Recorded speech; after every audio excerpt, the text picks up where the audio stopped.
sometimes it can be difficult to understand and therefore adopt our Creator's perspective on circumstances or situations. We are to set our face against that which our Creator sets His face against. So, when we're in a social group and, we give somebody a warm smile, we're welcoming them. But then somebody walks in and you will see certain people will set their face against them. I'm not talking to them.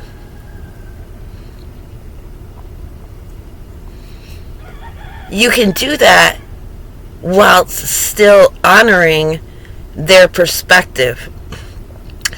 For example, the President of the United States shows up on my doorstep. Morally, the corruption, the vileness, I'm not going to give a warm, welcoming smile to the man.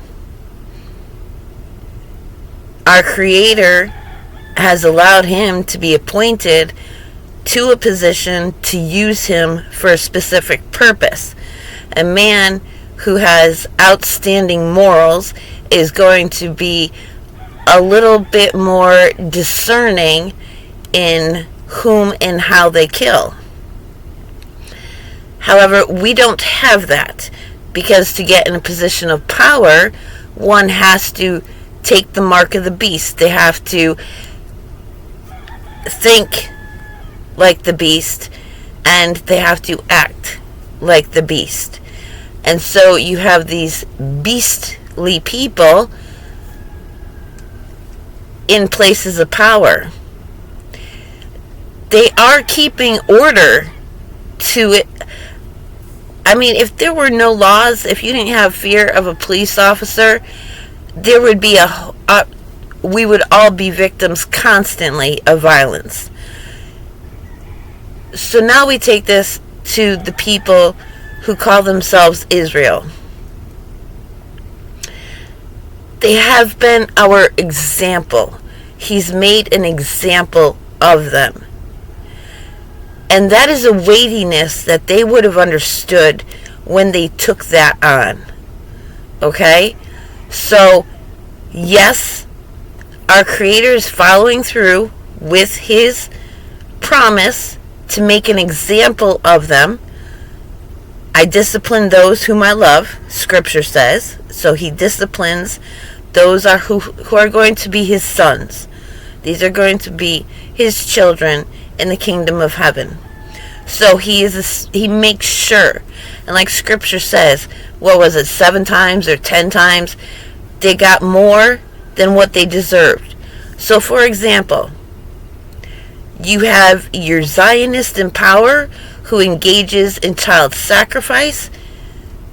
They are no worse than the grocer in your hometown who has a bigger house and sits in higher seats because he's engaging in all of that child sacrificial stuff as well. He is no worse than the Jew who is doing that.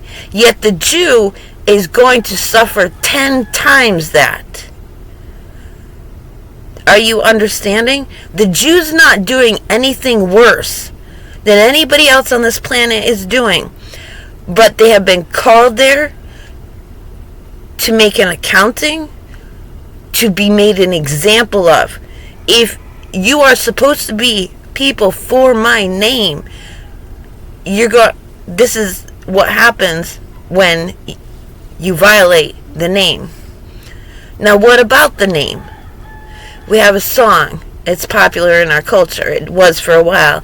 Say my name, say my name, say my name.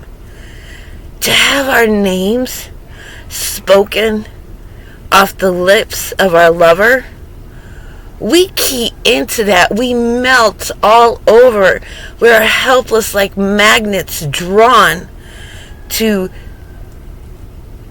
the sound of our beloved saying our name. When was the last time our Creator heard His name spoken in such a way by His anointed and chosen people? Say my name, say my name, say my name. That is their sin. That is our grace. We can accept looking back at Abraham and saying, oh, maybe he shouldn't have done that. Isaac, Jacob, oh, they used deception to get an inheritance, and then they lied to their brother instead of going and meeting their brother at his house like they said they would. They're just going to take a little bit longer because of the women and children, and then bolting to their house. These are people that have been forgiven, declared righteous, and we say their names as role models.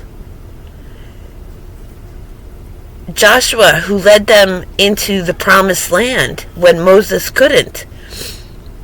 He did absolutely everything in alignment and in accordance with our Creator's will and His ways, except for one thing. He made a commitment, he made an alliance, he was deceived by these people, but he didn't do the proper exploration. He didn't consult our Creator when he made that choice. And so now these people are hauling wood for the sacrifices and things like that for Israel, serving them, but they're also a means by which Israel can be corrupted if they're not going to be observing Torah, if they're going to bring other idols in. So we can understand that these individuals are our examples. It is up to us to understand as well that Israel as a whole is just one such a person. Okay? The scripture that is also or often used is in Isaiah, where he talks about his suffering servant. That's Israel. That's Israel. And you can tell by the context that it's shared in. So what comes before and what comes after proves he's talking about Israel. And I am grateful to our Creator for the Rabbi Tavia. I forget his last name. But I have his books coming to de-Christianize myself, because I accept Torah and I get information from Torah observant. I think his last name is Stuvia or Stevia. I'll look it up. I'll provide a link at some point, probably down below. I know the name just keeps wanting to pop. Like, it's on the tip of my tongue. Enough time with that. So, the point being, now here is this man. I am recommending the reading of his material to fully uproot absolutely anything in regards to the Messiah that does not belong in me, that I would have adopted unknowingly from growing up with a Christian mindset. The difference is, I don't say become like him and adopt all his beliefs, because he says there's no contemporary historians to prove that the man Yeshua, who everybody else calls Jesus, ever existed. He denies his existence based on that. However, he will admit that in his Talmud, and in the other traditions, that it is recorded that that man, who he says there is no there are no contemporaries, there's no proof that this man existed, says he was boiling in human feces, and that they pray that his name be blotted out forever.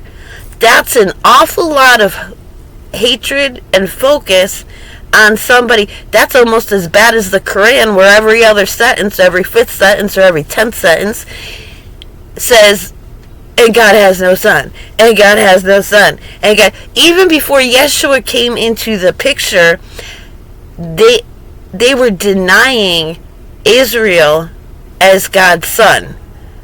So we have the Muslims denying God's son Israel, and then we have Israel denying God's son of the order of Melchizedek, Yeshua, when he came in, because he did bring the peace. The rulers of our hearts and our minds have beaten our swords into plowshares. He did accomplish what he was supposed to accomplish. He just didn't accomplish it in the people who could not accept and receive him. They could not put down their swords of greed. They could not beat their sword of judgment and self-righteousness into plowshares. Yet so many, many more have. And they've looked after the poor. They've fed the hungry. They've helped nations get water from lands that were dry, and healthy water instead of polluted water. So he did come. He did accomplish those things. They did reject him. We cannot be rejecting Israel in our heart as the people of our Creator's covenant, the ones that, and if it was not for them maintaining as imperfectly as they have all of the Torah, we wouldn't have it today. We would not have this means to look at, say, hey, the Creator's saying, say my name, say my name, say my name. We would not have it to say, why do you have a month named after a deity that gets your people killed? You've got a whole month named after Tammuz. That name's not supposed to. You glorify the name of Tammuz more than you glorify the name that you are supposed to be wearing as a bride. You are not giving your children their father's last name. You are not taking your husband's last name. You're taking his seed, and you're begetting children for yourself. You're using his word to get glory for yourself. Say his name, say his name, say his name.